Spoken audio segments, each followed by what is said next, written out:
In this video, we're going to talk about patent ownership issues that arise from past employment issues.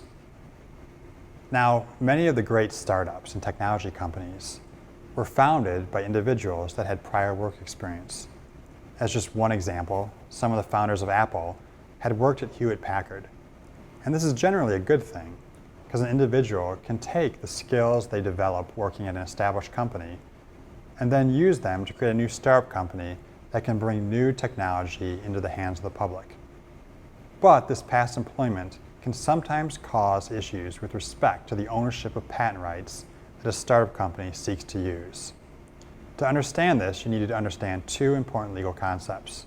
One is that an individual can assign away patent rights even prior to making an invention covered by that patent.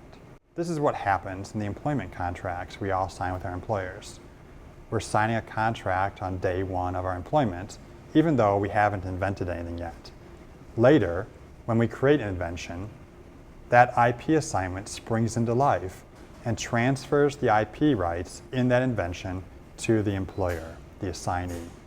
The other important legal concept to understand is that intellectual property assignments from an employee to an employer can sometimes even cover inventions that are made after the employment ends. This is because the IP assignment language in employment documents is typically extremely broad.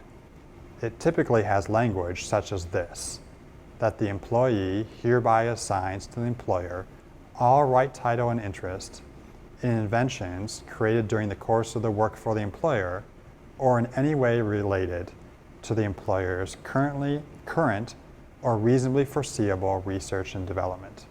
Now, it's hard to understand the exact scope of this IP assignment, and there's at least an argument that it could cover something that's made after an employee leaves the employment of the employer, if that invention relates to the current or reasonably foreseeable business of that employer.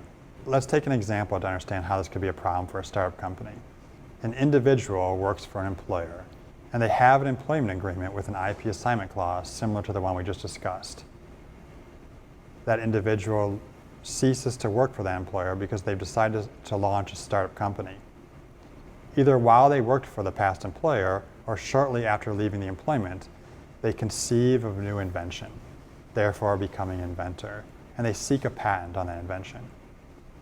They assign the rights in that patent to the new startup company, as is custom.